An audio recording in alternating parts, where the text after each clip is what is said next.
Hello, good morning everyone. कैसे हैं आप लोग? चलिए, आज अपना बायोलॉजी का नेक्स्ट लेक्चर है। इसी पिछले लेक्चर में अपन अ, मोनेरा जगत तक पढ़े थे, ठीक है? किंगडम मोनेरा तक पढ़े थे। आज अपना लेक्चर है किंगडम प्रोटिस्टा के आगे, ठीक है? तो समझते हैं। देखिए, अभी तक अपन क्या पढ़े, एक बार रिकॉल कर लेते हैं। एक सेकंड गाइस। अभी तक जो अपन पढ़े, हम ये पढ़े कि जीव जगत को, पूरा जीव जगत को 5 किंगडम में बाँटा था, ठीक है? और वो किसने बाँटा था, पता है? वो आर.एच. व्हिटेकर ने बाँटा था, ठीक है? आर.एच. व्हिटेकर का 5 किंगडम क्लासिफिकेशन, मतलब कि, ठीक है, 5 जगत वर्गीकरण, ठीक है? उसमें पढ़े थे हम मोनेरा। उसमें क्या-क्या होता है? उसमें पहला मोनेरा है, दूसरा है प्रोटिस्टा, प्रोटिस्टा, ठीक है? Monera, protista, fungi, Plantae, animalia, ठीक है? ये 5 4, ठीक है? 5 किंगडम था, ठीक है? इसमें से अपन मोनेरा पढ़ लिए, जो कि मेनली बैक्टीरिया के बारे में बता रहा था, जीवाणु के बारे में बता रहा था, ठीक है? आज हम पढ़ेंगे मतलब कि प्रोटिस्टा जगत, ठीक है? आपको याद होगा कि प्रोटिस्टा के आगे, इससे अगर याद नहीं है तो पिछले लेक्चर आप देख सकते हो। प्रोटिस्टा के आगे जितना भी है, मतलब मोनेरा से आगे प्रोटिस्टा हो गया, फंजा हो गया, प्रोटिस्टा हो गया, फंजा हो गया, ये सब का सब क्या है? ये सब का सब यूकैरियोटिक ऑर्गेनिज्म है। ये सब का सब क्या है? यूकैरियोटिक ऑर्गेनिज्म है, ठीक है? सिर्फ मोनेरा जो था वो था प्रोकैरियोटिक। प्रोकैरियोटिक क्या होता है, यूकैरियोटिक क्या होता है, ये सब हम बता चुके हैं, ठीक? चलिए, तो हम बात करते हैं प्रोटिस्टा जगत का। तो इसमें क्या होता है, इसमें आपको एक कोशिकीय जितना भी सिंगल सेलुलर ठीक है, सिंगल सेलुलर ऑर्गेनिज्म होगा, और यूकैरियोट होना चाहिए, वो सिंगल सेलुलर यूकैरियोट, ठीक है? और इसमें यूनिसेलुलर यूकैरियोट, इसमें मेन इसका है यूनिसेलुलर यूकैरियोट, ठीक है? यूनिसेलुलर, ठीक है? Unicellular eukaryote. अब मोनेरा क्या था? मोनेरा था यूनिसेलुलर प्रोकैरियोट, ये होगा यूकैरियोट। जितना भी, चाहे वो किसी किंगडम का क्यों ना हो, इसलिए क्या है ना, प्रोटिस्टा जगत का कोई सीमा निर्धारित नहीं है, ठीक है? ये चाहे किसी किंगडम का मेंबर क्यों ना हो, चाहे वो फंजाई का हो, चाहे वो प्लांटी का हो, चाहे एनिमिलिया को, अगर वो अगर वो सिंगल सेलुलर है, मतलब कि यूनिसेलुलर है, अगर सिंगल सेल का बना हुआ है, अगर एक कोशिकीय जीव है वो, तो सबको उठा के हम प्रोटिस्टा जगत में रख सकते हैं। प्रोटिस्टा जगत का कोई फिक्स नहीं है। इसका हो सकता है कि फंजाई का भी मेंबर हो सकता है इसके अंदर, इसको हो सकता है प्लांटी का भी सदस्य हो सकता है इसके अंदर, हो सकता है एनिमिलिया का हो, ठीक है? लेकिन वो एक कोशिका का होना चाहिए, ठीक है? क्योंकि इधर तो सब यूकैरियोट ही है, इधर सब क्या है? इधर सबका सब यूकैरियोट है, उससे एक कोशिका होना चाहिए, सिंगल सेल होना चाहिए, ठीक है? एक कोशिकीय जीव होना चाहिए, सबको उठा के अपन प्रोटिस्टा के अंदर रख सकते हैं। प्रोटिस्टा सिर्फ हो गया एक कोशिकीय यूकैरियोट जीवों का एक समूह हो गया, ठीक है? तो इस जगत की सीमाएँ ठीक तरह से निर्धारित नहीं है। क्यों नहीं है? की तरफ निर्धारित नहीं है। क्यों नहीं है? क्योंकि यहाँ पे हम किसी भी मेंबर, किसी भी जगत का जो है सदस्य को उठा के इसमें रख सकते हैं। शर्त क्या होना चाहिए? वो एक कोशिका का होना चाहिए, वो सिंगल सेलुलर होना चाहिए, और इसमें यूनिसेलुलर होना चाहिए। कोई दिक्कत? अब देखिए, प्रोटिस्टा जगत पादप, जंतु, कवक जगत के बीच में कड़ी का कार्य करता है। मतलब अभी बताए थे, सबसे पहले मोनेरा आया था, ठीक है? सबसे पहले कौन आया था? सबसे पहले मोनेरा आया था, उसके बाद मोनेरा से आया था प्रोटिस्टा, उससे आया था प्रोटिस्टा आया था, मोनेरा से कौन आया था? प्रोटिस्टा आया था, और प्रोटिस्टा से ही फंजाई बना था, इसी से एनिमिलिया बना था, इसी से प्लांटी बना था। इसी से आपको फंजाई हो गया, इसी से प्लांटी हो गया, इसी से एनिमिलिया हो गया। तो मतलब ये जो पादप हो, जंतु हो गया, कवक हो गया, मतलब कि कवक मतलब फंजाई, जंतु मतलब एनिमल, और यहाँ पे पादप मतलब प्लांट। इन तीनों का जो उत्पत्ति हुआ है ना, इन तीनों का जो इवॉल्व हुआ है, तीनों का जो विकास हुआ है, वो प्रोटिस्टा से ही हुआ है। कहाँ से हुआ है? प्रोटिस्टा से हुआ है। इसलिए हम बोलते हैं प्रोटिस्टा जगत पादप, जंतु एवं कवक जगत के बीच में कड़ी की तरह काम करता है, एक कनेक्टिंग लिंक की तरह काम करता है, कड़ी की तरह कार्य करता है। कोई दिक्कत? और प्रोटिस्टा को हम, प्रोटिस्टा जगत के जितना भी सदस्य है, उसको हम इतना कैटेगरी में, डिफरेंट डिफरेंट कैटेगरी में बांटते हैं, ग्रुप में कैटेगराइज करते हैं, उसको वर्गीकृत करते हैं। पहला है क्राइसोफाइट, दूसरा है डायनोफ्लेजिलेट, तीसरा है यूग्लेनोइड्स, चौथा है आपको स्लाइम मोड्स और प्रोटोजोअन्स। ये 4 कैटेगरी में अपन बाँटते हैं। ये चारों कैटेगरी, 5 कैटेगरी का आप ध्यान रखना, ठीक है? कौन-कौन सा? क्राइसोफाइट्स, डायनोफ्लेजिलेट, ठीक है? यूग्लेनोइड्स, ठीक है? उसको बोलते हैं अवपंक, कवक, प्रोटोजोआ, मतलब स्लाइम मोड्स, ठीक है? इस इतना पाँचों का आप ध्यान रखना, ठीक है? इतना कड़ी में हम इतना मतलब कि ग्रुप में अपन क्या करते हैं, इसको वर्गीकृत किए हुए हैं, ठीक? आगे अगर बात करते हैं आगे है, पहला हम पढ़ेंगे क्राइसोफाइट्स, ठीक है? क्राइसोफाइट्स, क्राइसोफाइट्स को जनरली हम डायटम्स बोलते हैं। इसके अंदर क्या आता है? डायटम्स और गोल्ड, मतलब इसकी डेस्मिड्स, डायटम्स और डेस्मिड्स को बोलते हैं सुनहरे शैवाल, ठीक है? गोल्डन एल्गी, क्या बोलते हैं इसको? इसको इंग्लिश में बोलते हैं गोल्डन एल्गी, ठीक है? गोल्डन एल्गी, क्या बोलते हैं? Golden algae. मतलब इस समूह के अंतर्गत डायटम्स एवं सुनहरे शैवाल डेस्मिड्स आते हैं। ये स्वच्छ जल मतलब कि जो मतलब कि फ्रेश वाटर है। फ्रेश वाटर बोले तो उसमें सॉल्ट नहीं है, ठीक है? और ये लवणीय मतलब समुद्री वाटर। ये नदी, झीलों वगैरह का पानी हो गया, ठीक है? स्वच्छ जल और लवणीय जल, ये आपको दोनों में पाए जाते हैं। कैल्शियम जो रहता है, ये दोनों में पाए जाते हैं, ठीक है? डायटम्स या इसको बोलते हैं गोल्डन एल्गी, ठीक है? या डेस्मिड्स। अब बात करते हैं डायटम्स की कोशिका का भित्ति होता है ना, इसका जो कोशिका भित्ति होता है वो साबुनदानी, जिसमें साबुन रखते हैं ना अपन, साबुनदानी की तरह कवच होता है इसका। मतलब एक के ऊपर इस तरह एक के ऊपर एक रहता है। जैसे यहाँ देखिए, ये नीचे वाला इस्तेमाल यहाँ पे साबुन रखते हैं ना अपन लोग, इसे मान लो इस तरह से यहाँ पे साबुन रखे, ऊपर से ये भी कवर हो गया इसको तो ढकने वाला। इस तरह से ये नीचे वाला ये हो गया इसका मतलब कि इसका जो कोशिका भित्ति हो गया, ये ऊपर वाला हो गया और साबुनदानी की तरह ये होता है। मतलब जिस तरह से होता है ना साबुनदानी, इसी तरह से आप इसी तरह से होता है, इसमें साबुन रखते हैं आप, ऊपर से इस तरह से कवर लगा देते हैं। सेम इसी तरह से होता है इसका कोशिका भित्ति, ठीक है? इसका कोशिका भित्ति साबुनदानी की तरह होता है, ध्यान रखना है। ठीक है? किसका? डायटम्स का, ठीक है? ये डेस्मिड्स मतलब कैल्शियम का, ठीक? इन भित्तियों में सिलिका होती है और ये जो भित्ति होता है ना, इसके ऊपर सिलिका का डिपोजिशन होता है। सिलिका का डिपोजिशन होने के कारण क्या होता है, बहुत ही कठोर होता है ये, काफ़ी कठोर होता हो जाता है ये सिलिका का डिपोजिशन। और इसमें सिलिका होता है ना, सिलिका का डिपोजिशन, सिलिका एक मटेरियल, ठीक है? उसका डिपोजिशन होता है इसके ऊपर और इसी कारण ये नष्ट नहीं होता है, ये डिस्ट्रॉय नहीं होता है, नष्ट नहीं होता क्योंकि बहुत ज़्यादा हार्ड हो जाता है सिलिका का डिपोजिशन होने के कारण, ठीक है?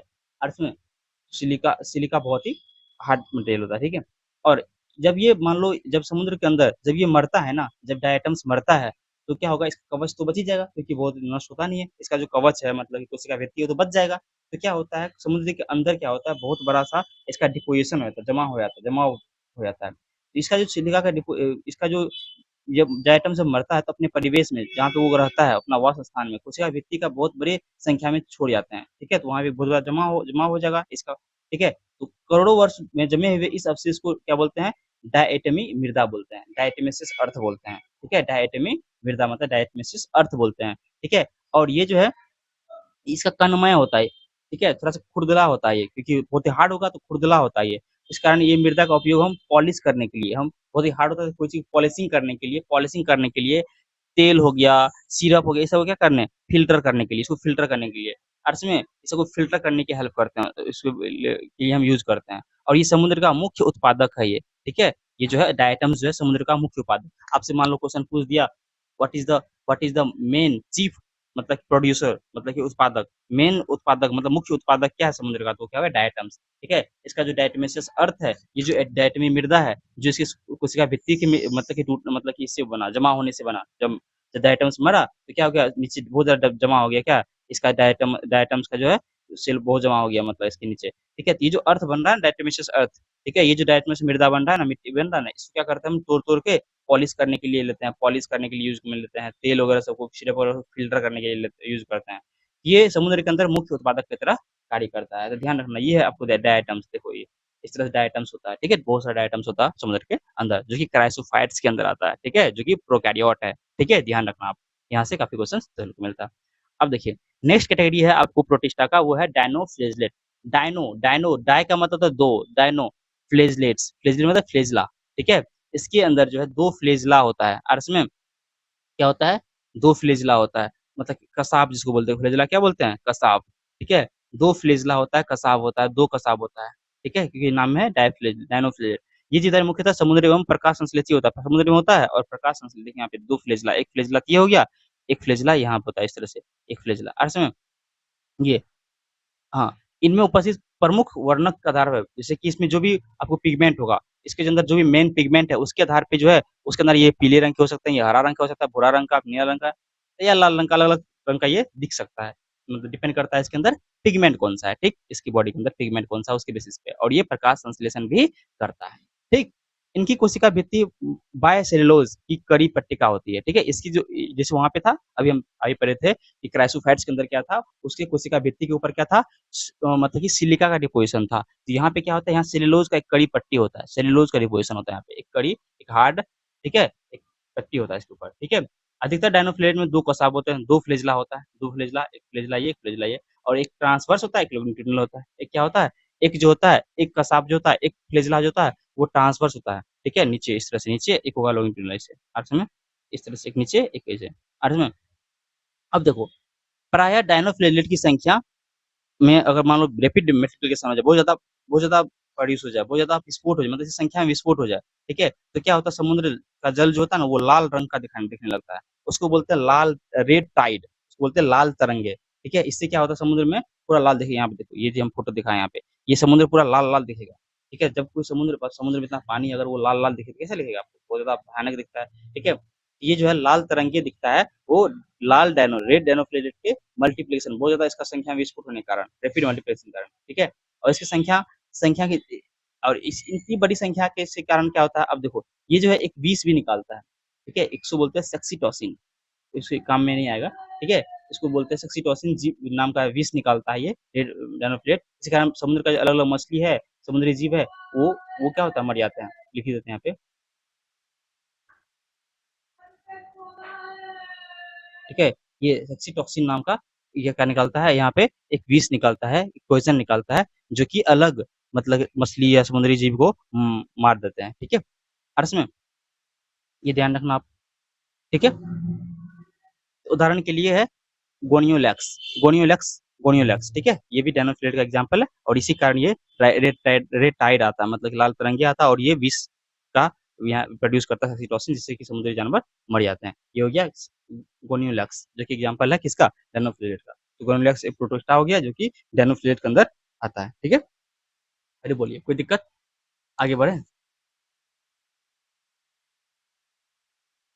आगे बढ़े, ठीक है? चलो, नेक्स्ट है यहाँ पे यूग्लिनोइड्स।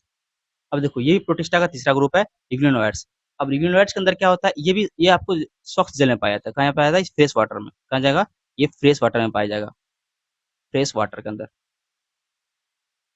ये फ्रेश वाटर के अंदर रहेगा, ठीक है? पाए जाने वाले जीवधारी हैं, जो कि स्थिर जल में होता है। ये क्या होता है? स्थिर जल में, जो स्टेगनेंट वाटर है ना, स्थिर वाटर, अस्थिर जल है, जहाँ पे जैसे कि मान लो पोखर या तालाब वगैरह का पानी, जो कि मूव नहीं करता है, स्थिर रहता है, उस वाटर में, फ्रेश वाटर में और स्टेगनेंट स्थिर वाटर में ये मिलेगा आपको। कौन सा? यूग्लिनोइड्स।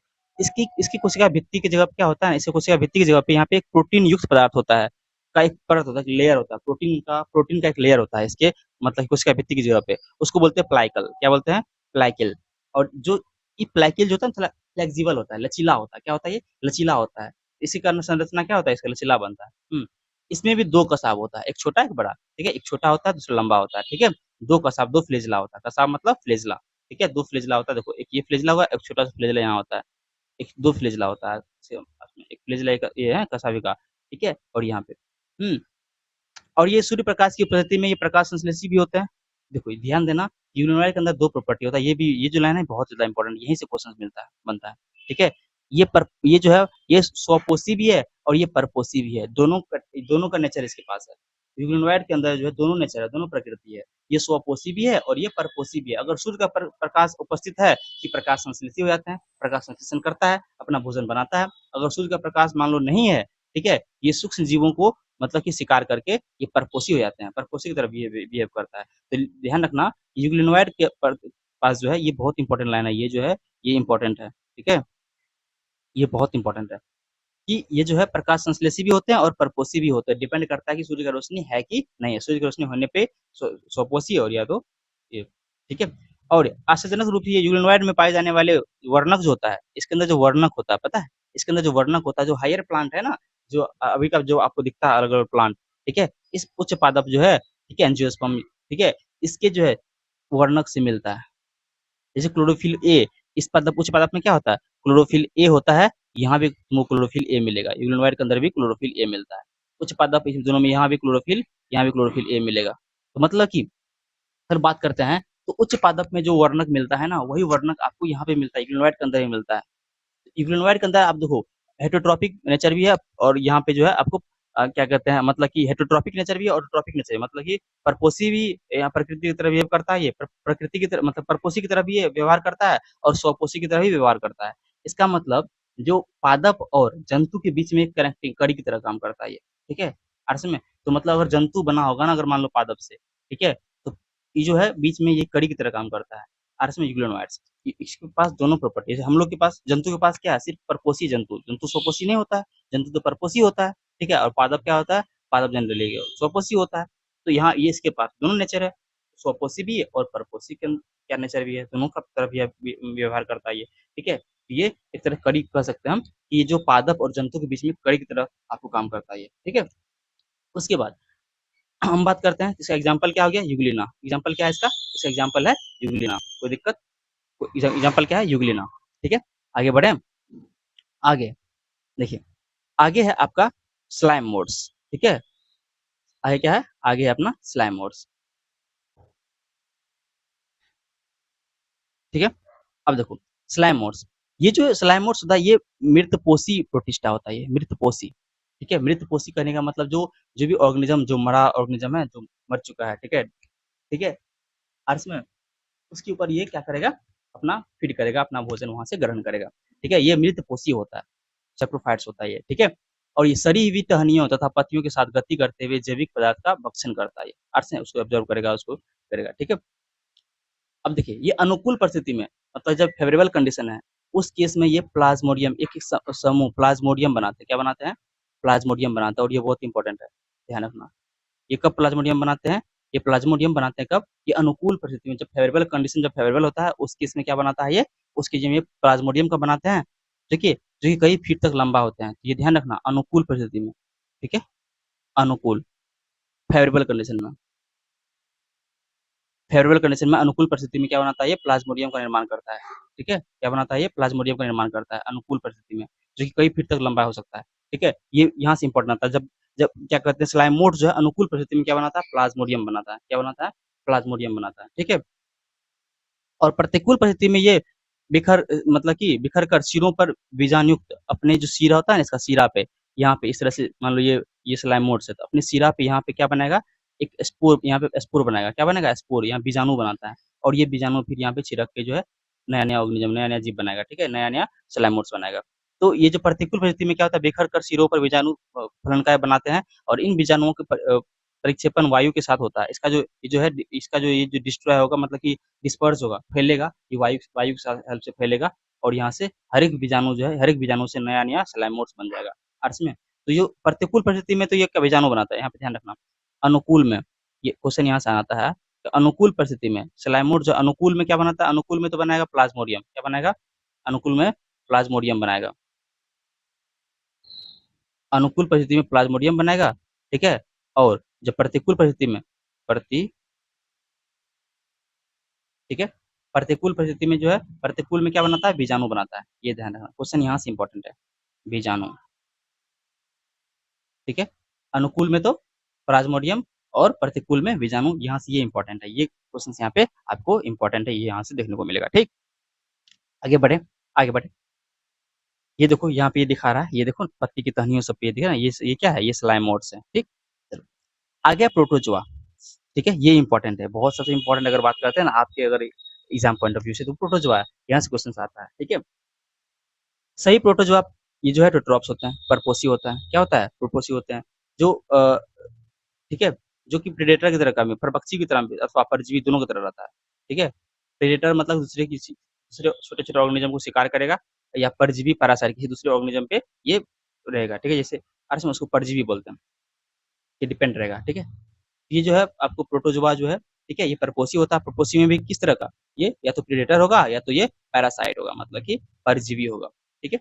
ये प्राणी ये जो है ये अब देखो ऐसा बोलते हैं कि जो प्रोटोजोआ जो है ना, ये एनिमल का जो है प्रिमिटिव रिलेटिव है, मतलब कि जंतु का जो विकास हुआ है ना, जंतु का जो विकास हुआ है, इवोल्यूशन हुआ है, वो प्रोटोजोआ से ही हुआ है, ठीक है? जिसको बोलते हैं प्राणियों के पुरातन संबंधी ये, ठीक है? क्या ये ओल्ड मतलब रिलेटिव है किसका? एनिमल का, जंतु का। तो जंतु का जो मतलब विकास हुआ है ना, जंतु का जो विकास हुआ है प्रोटोजोआ से ही हुआ है, ठीक है? इसको बोलते हैं हम एनिमल, ये भी इंपॉर्टेंट लाइन यहाँ से हो गया कि प्राणियों का जो पुरातन संबंधी कौन है? मतलब प्रोटोजोआ। प्रोटोजोआ क्या है? एक प्रोटिस्टा है। क्या है ये? प्रोटिस्टा है। प्रोटोजोआ को हम प्रोटिस्टा के अंदर रखते हैं। बहुत सारे बुक्स में आपको किंगडम एनिमिलिया में पढ़ाया जाता है इसको, ठीक है? ये एनिमल किंगडम में पढ़ाया जाता है, मतलब कि जंतु जगत में पढ़ाया जाता है। लेकिन ये एक कोशिका होने के नाते इसको हम यहाँ पे पढ़ते हैं, इसको यहाँ पे रखते हैं। आर.एस. व्हिटेकर का जो 5 किंगडम क्लासिफिकेशन है, 5 जगत वर्गीकरण है, उसके उसके अनुसार जो है हम प्रोटोजोआ को कहाँ रखते हैं? उसको हम रखते हैं प्रोटिस्टा के अंदर रखते हैं। ये इसको बोलते हैं प्राणियों के जो पुरातन संबंधी है ये, ठीक है? और प्रोटोजोआ को ना 4 प्रमुख समूहों में बाँटे हैं, वर्ग में बाँटे हैं।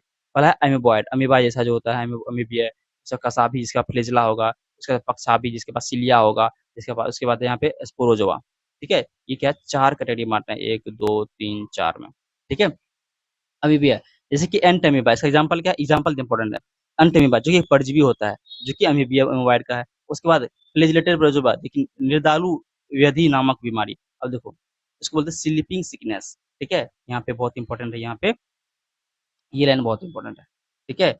ये जो ये जो है ये ध्यान रखना। तो निर्दालु व्याधि, ठीक है? निर्दालु व्याधि उसको बोलते हैं स्लीपिंग सिकनेस। क्या बोलते हैं?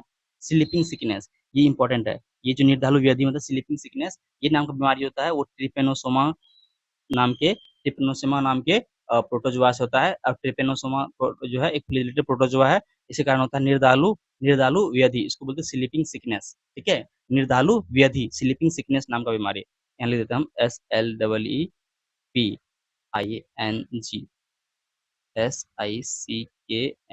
SICKNESS स्लीपिंग सिकनेस नाम का बीमारी होता है, ठीक है? निर्दालु व्याधि नाम का बीमारी होता है, डिफिनेशन बहुत इंपॉर्टेंट है लाइन ये, ठीक है? ये बहुत इंपॉर्टेंट है और प्रोटोज़ोआ से सबसे ज़्यादा चांस है पूछने क्वेश्चन यही पूछने का, ठीक है?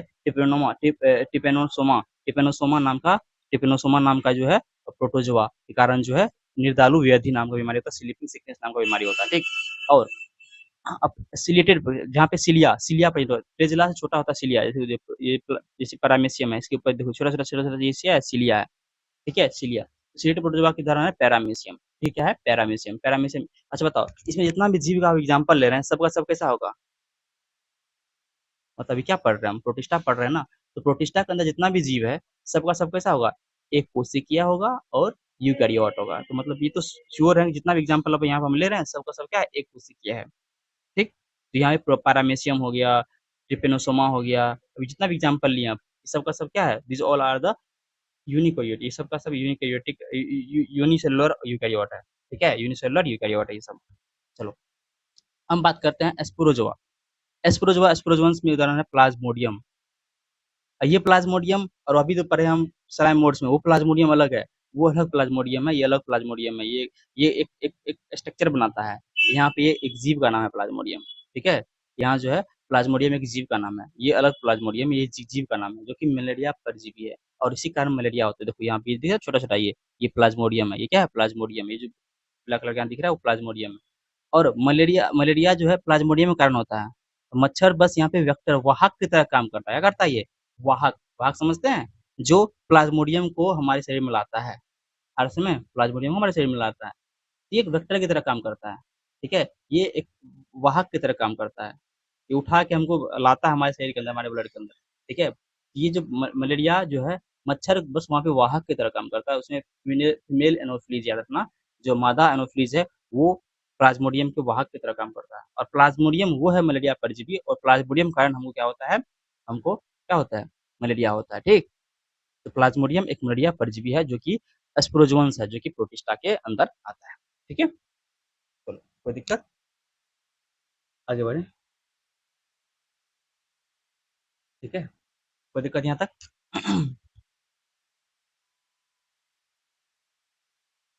आगे बढ़ें। अब आगे अपना है किंगडम फंजाई, बहुत इंपॉर्टेंट, ठीक है? कवक जगत पढ़ेंगे। तो मोनिडा पढ़ लिए, प्रोटिस्टा पढ़ लिए, ठीक है? अब पढ़ेंगे किंगडम फंजाई मतलब कवक जगत, ठीक है? अब देखो, अधिकांश फंजाई जो है परजीवी होते हैं। क्या होता है ये? ये परजीवी होता है। हेटेरोट्रॉप्स होता है, परजीवी होता है, परजीवी होता है, ठीक है? इसमें भी कौन-सा? इसमें जनरली क्या होता है? ये मृतजीवी होता है। वे मृत, ठीक है? अर्स में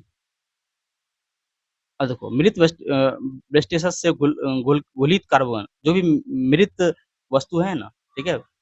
मृत जीव है ना, उसको सड़ा गला जितना भी जीव है, उसके अंदर जो घुलनशील कार्बनिक पदार्थ है, ठीक है? उसको ये क्या करते हैं अवशोषित कर लेते हैं। क्या करते हैं ये? क्या करते हैं वो उसको जो भी सड़ा गला मतलब कि कार्बनिक पदार्थ है मतलब सॉरी घुलनशील कार्बनिक पदार्थ है सड़ा गला चीज़ों के ऊपर, ठीक है? मृत जीवों के ऊपर, ठीक है? उसको क्या करता है ये अवशोषित कर लेता है, इसलिए उसको मृतजीवी बोलते हैं। क्या बोलते हैं? मृतजीव। क्या पहले देखो फंजा कैसे काम करता है? जैसे मान लो कोई मृत जीव है, ये मान लो क्या है? मृत जीव है, इसके ऊपर फंजा उगेगा और फंजा क्या करेगा? अपना एक एंजाइम रिलीज़ करेगा। क्या करेगा? अपना एक एंजाइम रिलीज़ करता है, उसी का इसको सड़ाता है और इसको डाइजेस्ट करता है बाहर और डाइजेस्ट करके तब उसको जो भी उसमें घुलनशील कार्बनिक पदार्थ है, उसको ये अवशोषित कर लेगा। क्या करेगा उसको? ये अवशोषित कर लेगा, उसको अवशोषित कर लेता है क्या? मतलब कि फंजा। अर्थ में क्या करता है? इसको अवशोषित कर लेता है। तो फंजा ऐसे ही काम करता है, पहले अपना सिक्रीट करेगा एंजाइम और बाहर की चीज़ों को डाइजेस्ट करेगा, पदार्थ को क्या करेगा उसको डाइजेस्ट करेगा मतलब कि उसको पचाएगा बाहर, बॉडी के बाहर और उसको क्या करेगा उसके बाद उसमें से क्या करेगा जो घुलनशील कार्बनिक पदार्थ है उसको क्या करता है वो एब्जॉर्ब करता है मतलब कि अवशोषित करता है। इसलिए इसको बोलते हैं मृतजीवी। क्या बोलते हैं इसको? सेप्रोफाइट्स बोलते हैं। मतलब हेटेरोट्रॉप के अंदर भी कैटेगरी होता है सेप्रोफाइट्स का। तो सेप्रोफिटिक ऑर्गेनिज्म है कौन? फंजाई मतलब मृतजीवी बोलते हैं इसको फंजाई कवक को। ठीक? अब देखो सामान्य अगर बात करते हैं हम छत्रक, मशरूम जो होता है मशरूम तथा कुकुरमुत्ता, टोडस्टूल ये सब क्या है? फंजाई है। ये सब क्या है? This all are fungi. ये सब का सब क्या है? कवक है। सरसों की पत्तियों पर स्थित सफेद नाम के सफेद धब्बे परजीवी फंजाई कारण होता है। सरसों की पत्ती के ऊपर धब्बे धब्बे जैसा होता है वो भी क्या होता है? अभी फंजाई कारण होता है। एल्बिगो बोलते हैं उसको। आगे चल के पढ़ेंगे हम। एल्बिगो नाम के फंजाई कारण जो होता है सरसों की पत्तियों के ऊपर क्या होता है? सफेद धब्बे होते हैं। ठीक है? अब देखो कुछ एक कोशिकीय फंजाई जैसे कि ईस्ट का उपयोग हम रोटी और जो बियर वगैरह सब बनाने में हेल्प लेते हैं। जैसे ईस्ट ईस्ट क्या है? एक कोशिकीय फंजाई है। ईस्ट क्या है? एक कोशिकीय फंजाई है जिसको कि हम बियर तथा रोटी और बियर बनाने के लिए हम काम में लेते हैं। अर्थ में वहाँ पे फर्मेंटेशन करके क्या करता है रोटी बियर के अंदर उसको ये करता है। ठीक है? अर्थ में अल्कोहल बियर मतलब बियर के अंदर क्या होता है? अल्कोहल अल्कोहल प्रोड्यूस करने में हम ईस्ट का उपयोग करते हैं और रोटी को जो है स्पॉन्जी बनाने के लिए अर्थ में उसमें कार्बन डाइऑक्साइड का जो वो बन जाता है। ठीक है? बबल्स बन जाता है। ठीक है? फर्मेंटेशन होके तो ईस्ट का उपयोग हम वहाँ पे करते हैं। एक कोशिकीय फंजाई है ईस्ट। ठीक है? जैसे गेहूं के में कीट रोग जो रस्टिंग होता है ना गेहूं के अंदर कीट रोग वो पक्सिनिया कारण होता है। पक्सिनिया एक तरह का फंजाई है। पक्सिनिया ध्यान रखना पक्सिनिया कारण होता है। किसके कारण होता है? पक्सिनिया। ये इंपॉर्टेंट लाइन है यहाँ पे। गेहूं का जो में कीट रोग जो होता है पक्सिनिया कारण पक्सिनिया एक तरह का फंजाई है। तो ईस्ट हो गया पक्सिनिया हो गया दिस अदर मशरूम हो गया ये सभी क्या है? ये सब फंजा का नाम है। ठीक है? आगे चल के पढ़ेंगे सब एग्जाम्पल देखेंगे हम। ठीक है? कुछ फंगस जैसे कि पेनिसिलियम पेनिसिलियम एक फंगस का नाम है और पेनिसिलियम के हेल्प से हम क्या बनाते हैं? हम एंटीबायोटिक बनाते हैं। क्या बनाते हैं? प्रतिजैविक एंटीबायोटिक बनाते हैं। आर्स में पेनिसिलियम नोटेटम नाम होता है पूरा उसका। पेनिसिलियम की हेल्प से हम क्या बनाते हैं? एंटीबायोटिक बनाते हैं। आर्स में और ये कौन बनाता है? Alexander Fleming. अलेक्जेंडर फ्लेमिंग बनाते हैं। ये भी आप याद रखो अलेक्जेंडर फ्लेमिंग बनाया था ये पेनिसिलियम पेनिसिलियम से मतलब एंटीबायोटिक बनाता पेनिसिलिन से एंटीबायोटिक बनाता कौन? ये बनाया था कौन? Alexander Fleming world war second के टाइम पे। ठीक है? ये भी इंपॉर्टेंट लाइन है यहाँ से आप ध्यान रखें। ठीक है? अब देखो अब ये जो फंजाई होता है ये आपको गर्म जगह पे रहेगा जो भी थोड़ा सा गर्म एरिया है ना गर्म एरिया में रहेगा और जहाँ पे आपको नम हो नमी हो हल्का वाटर का अंश हो और गर्म जगह पे रहता है। देखो हम लोग को जो बीमारी होता है ना जैसे खुजली या फिर मान लो दिनाय या खुजली टाइप का जो डिजीज होता है जो कहाँ होता है? हमारे कांख वगैरह आर्मपिट वगैरह सब में जहाँ पे क्या होता है गर्म गर्म होता है एरिया और वहाँ मॉइस्चर होता है पसीना का रहता है उस एरिया में उगता है तो वो भी फंजाई कारण होता है रिंग वर्म वगैरह से होता है। ठीक है? अर्स में ये जो है तो इसलिए फंजा कहाँ उगता है? ये उगता है आपको गर्म और नम स्थानों पे सरलता ये उग जाते हैं। ठीक है? फंजा तंतुमय होता है। तो फंजा कैसा होता है? ये फिलामेंटस होता है। ये फिलामेंट यहाँ देखो इस तरह से फिलामेंटस होता है। ठीक है? जैसे कि अपवाद ईस्ट है। ईस्ट तो एक कोशिकीय होता है फिलामेंट कैसे होगा उसमें? ईस्ट को छोड़ के बाकी फंजा क्या होता है? वो होता है आपको तंतुमय फिलामेंट। ठीक है? धागा धागा टाइप से फिलामेंट होता है। ये पतली धागे की तरह की संरचना होती है। ठीक है? जिन्हें हम क्या कहते हैं? तंतु कहते हैं हैफी कहते हैं। देखो यहाँ पे देखो ये धागा लगा है इसको हैफी बोलते हैं। ठीक है? और ढेर सारा हैफी एक साथ मतलब ये उसको माइसिलियम बोलते हैं। क्या बोलते हैं उसको? माइसिलियम। और इसमें कवक तंतु के जाल को तंतुओं की ये जो हैफी है इसके जाल है ना इसका नेटवर्क है उसको हम क्या बोलेंगे? उसको बोलेंगे माइसिलियम। उसको कवक जाल बोलते हैं या माइसिलियम बोलते हैं। ठीक? और इसमें क्या बोलते हैं? उसको माइसिलियम बोलते हैं। ये सब बहुत ज्यादा इंपॉर्टेंट है आप इसको ध्यान रखें। और इसमें जितना भी हाईलाइट किए हैं ना हम जितना भी अलग कलर से लिखे हैं काफी इंपॉर्टेंट है।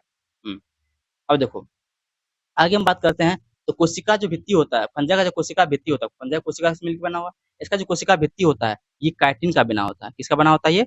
ये काइटिन का बना होता है अर्स में। और ये पॉलीसेकेराइड काइटिन प्लस पॉलीसेकेराइड का ये बना होता है। तो काइटिन ध्यान रखना अर्स में CHITIN काइटिन काइटिन का बना होता है। ठीक है? काइटिन का बना होता है। और फंजा में जनन जो होता है ना फंजा में जो जनन होता है प्रोडक्शन होता है वो खंडन विधि से होता है। खंडन विधि विखंडन विधि और मुकुलन विधि द्वारा होता है। और इसमें फ्रेगमेंटेशन हाँ फ्रेगमेंटेशन हो इस मतलब कि बडिंग मुकुलन द्वारा होता है। और ईस्ट में मुकुलन जल्दी क्या होता है? ईस्ट के अंदर। ये कहाँ होता है? ईस्ट के अंदर होता है। और इसमें ईस्ट में क्या होता है? मुकुलन विधि। अब देखो कवक जगत का विभिन्न वर्गों में बांटा गया। अब कवक जगत को हम जो फंजा है किंगडम फंजा को हम अलग अलग वर्ग में बांटे हैं। इसमें है फाइकोमाइसिटीज एस्कोमाइसिटीज बेसिडियोमाइसिटीज डिट्रियोमाइसिटीज। ठीक है? तो हम पहले पढ़ते हैं फाइकोमाइसिटीज। फाइकोमाइसिटीज के अंदर जो है उसमें आता है आपको म्यूकर एग्जाम्पल ध्यान रखना आप म्यूकर राइजोपस एल्विगो। ठीक है? और इसमें अब इसे जाते हो परशुराम पी राम।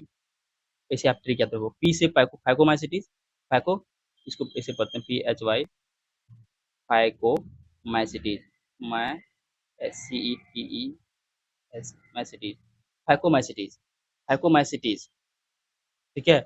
इस एग्जांपल पी से होता है फाइको, तो पी की पी फॉर पे फाइकोमाइसिटीज, और RAM Ram, Rhizopus, Rhizopus, Albugo और म्यूकर। एल्बिगो तो सरसों के पत्तियों पे फंजाया होता है ना परजीवी, जो सफेद रंग का दाग होता था पत्ती पे, सरसों के पत्ती पे, वो एल्बिगो कारण होता है। तो ये सब एग्जांपल किसका है? म्यूकर, राइजोपस, एल्बिगो एग्जांपल है फाइकोमाइसिटीज, परशुराम। अब देखो, परशुराम ने ले ली एसी में स्नैप, ऐसे लिखो एसी, एसी में स्नैप, SNAP, स्नैप, ठीक है। तो परशुराम ने ले ली एसी में स्नैप, तो एसी ए फॉर एस्कोमाइसिटीज, और एसी में स्नैप। सी फॉर होता है claviceps, C for claviceps, S for होता है एस्परजिलस, और एन फॉर न्यूरोस्पोरा, ठीक है। एन फॉर क्या होता है? न्यूरोस्पोरा। ए फॉर एस्परजिलस, ठीक है, अर्स में। और P for Puccinia, P for क्या होगा? पक्सीनिया। एक सेकंड गाइस, पक्सीनिया नहीं, पी फॉर होगा फिर अब एसी में स्नैप। और एग्जांपल है इसका जो कि आपके लेवल पे देखो, एस्परजिलस, एस्परजिलस हो गया, A for aspergillus, C for claviceps, N for neurospora, ठीक है।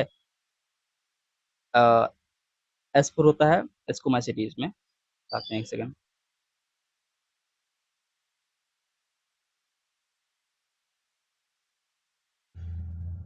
चलो आप इतने छोड़ो, देखो यार कुछ एग्जांपल ध्यान में नहीं आ रहा है, ठीक है। अब यह देखो, तो एसी में स्नैप्स आप याद रख सकते हो, एस्परजिलस, एस्परजिलस, ठीक है। परशुराम ने ली एसी में synapse, Aspergillus, Claviceps, Neurospora. Example किसका हो गया? आपको एस्कोमाइसिटीज का एग्जांपल हो गया, ठीक है। एस्कोमाइसिटीज, तो एस्कोमाइसिटीज में न्यूरोस्पोरा जो होता है, न्यूरोस्पोरा, ये इसका बहुत ज्यादा उपयोग है, ये बहुत इंपॉर्टेंट है। न्यूरोस्पोरा, न्यूरोस्पोरा का उपयोग जो हम जैविक रासायनिक, ठीक है, जो भी हम बायोकेमिकल या जेनेटिक प्रयोग करते हैं ना हम लैब के अंदर, उसमें किया जाता है न्यूरोस्पोरा, ठीक है। न्यूरोस्पोरा का इसको बोलते हैं Drosophila of the plant kingdom, पता है? ड्रोसोफिला, क्योंकि हम जंतु में जाते हैं ना, अगर हम जंतु में जाएंगे ना, तो जंतु में का एक जंतु के अंदर एक ऑर्गेनिज्म है ड्रोसोफिला, उसका उपयोग बहुत ज्यादा किया जाता है अनुवांशिक प्रयोगों में, ठीक है, ड्रोसोफिला का। उस तरह से यहाँ पे प्लांट किंगडम में बात करते हैं, मतलब इसको अगर बात इधर इधर बात करते हैं, उसे प्लांटी का तो एग्जाम्पल नहीं है, ये कवक का है, लेकिन इसे बोल देते हैं हम, ठीक है। तो न्यूरोस्पोरा काफी ज्यादा यूज होता है अनुवांशिक प्रयोगों में, ठीक है, न्यूरोस्पोरा ध्यान रखना आप। तो एस्परजिलस हो गया, क्लेविसेप्स हो गया, न्यूरोस्पोरा हो गया, ये एग्जाम्पल हो गया इसका एस्कोमाइसिटीज का। उसके बाद बात करते हैं बेसिडियोमाइसिटीज। बेसिडियोमाइसिटीज जो है, ठीक है, बेसिडियोमाइसिटीज, इसके अंदर प्राय मशरूम, ये ब्रैकेट फंजाई या पफबॉल बोलते हैं इसको, मशरूम, मशरूम, इस ग्रुप को मशरूम ग्रुप बोल देते हैं, या ब्रैकेट फंजाई या पफबॉल बोल कर देते हैं, ठीक है। इसके अंदर आता है आपको एगेरिकस, एगेरिकस क्या आता है इसके अंदर? एगेरिकस, एगेरिकस किसको बोलते हैं? एगेरिकस बोलते हैं मशरूम को, एगेरिकस, एगेरिकस मशरूम। और यूस्टिलैगो, कंड बोलते हैं, स्मट बोलते हैं, पक्सिनिया या कीट फंगस, पक्सिनिया वही कीट फंगस, जो कि कहाँ था आपको इसके अंदर, किसके अंदर? गेहूं के अंदर, गेहूं के अंदर क्या आता है वहाँ पे, जो आपको व्हीट, व्हीट रस्ट काउज करता है ये, ठीक है। कीट फंगस बोलते हैं पक्सिनिया को। एग्जाम्पल किसका है? पक्सिनिया, स्टिलैगो और एगेरिकस बेसिडियोमाइसिटीज का एग्जाम्पल है, ठीक। और देखो, उसके बाद बात करते हैं डिट्रोमाइसिटीज। डिट्रोमाइसिटीज का एग्जाम्पल होता है आपको अल्टरनेरिया, कोलेटोट्राइकम और ट्राइकोडर्मा, ठीक है।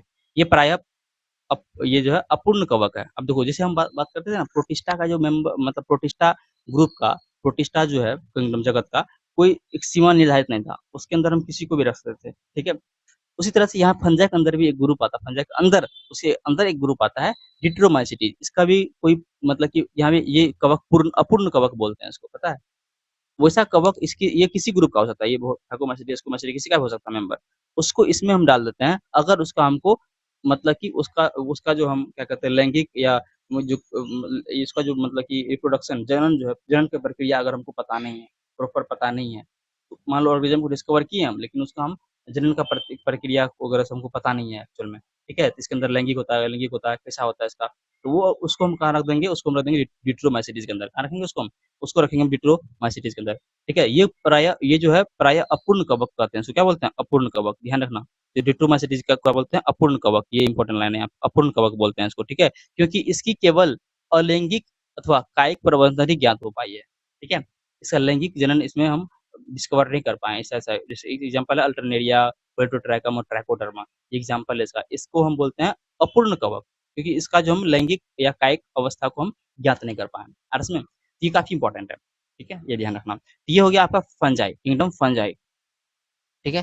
Kingdom fungi. तो इस तरह से हम यहाँ तक क्या-क्या पढ़ लिया, मोनेरा पढ़ लिए, ठीक है? मोनेरा पढ़ लिए, हम प्रोटिस्टा पढ़ लिए, ठीक है? प्रोटिस्टा पढ़ लिए, फंजाई पढ़ लिए, ठीक है? फंजाई। अब मेरा बचा प्लांटी, इसके बाद हम पढ़ेंगे प्लांटी, नेक्स्ट लेक्चर में हम पढ़ेंगे प्लांटी, प्लांट के बारे में, पादप के बारे में और एनिमल के बारे में। प्लांटी और एनिमल के बारे में, ठीक है? प्लांट और एनिमल ये बहुत ज़्यादा इंपॉर्टेंट है और बहुत बड़ा चैप्टर है, थोड़ा सा ये टाइम लगेगा इसमें, ठीक है? नेक्स्ट लेक्चर से अपना एक लेक्चर में हम कोशिश करेंगे प्लांटी खत्म करने का, एक लेक्चर में पढ़ेंगे कोशिश करेंगे हम एनिमल खत्म करने का, ठीक है? तो 2 लेक्चर और लेगा आपको इसमें, ठीक है? बोल ये जब जो भी पढ़ रहे हैं ना अपन, ये सब क्लास 11th के एनसीईआरटी अकॉर्डिंग पढ़ रहे हैं, पता है? और काफ़ी ज़्यादा इंपॉर्टेंट है, ठीक है? आपके किसी भी एग्ज़ाम के लिए, चाहे वो यूपीएससी हो, बीपीएससी हो, नीट वगैरह हो, ठीक है? या एनडीए वगैरह हो, ये सब के लिए बहुत ज़्यादा इंपॉर्टेंट है, ठीक है? तो आप इसको नोट्स बनाएँ और कोशिश करें आपके पास जो भी कहीं से भी आपको मतलब कि हम तो कोशिश करेंगे प्रोवाइड करने का, आपके पास अगर कहीं से भी ऑब्जेक्टिव क्वेश्चन्स है तो आप उसको प्रैक्टिस करें। इस चैप्टर से रिलेटेड जो भी आपको लगता है कि मेरे पास है कोई ऑब्जेक्टिव बुक्स तो आप उसमें क्वेश्चन्स प्रैक्टिस करें, ठीक है? और इस नोट्स को बार-बार रिवाइज़ करते रहें आप, ठीक है? तो इससे आपका काफ़ी ज़्यादा ये अच्छा हो जाएगा, ठीक? चलो, ठीक है? Thank you for watching and listening. Please आप नए हैं तो प्लीज़ ये जीएस मंथन यूट्यूब चैनल को सब्सक्राइब करें, लाइक भी करें और अपने दोस्तों के साथ शेयर भी करें। Thank you for watching and listening.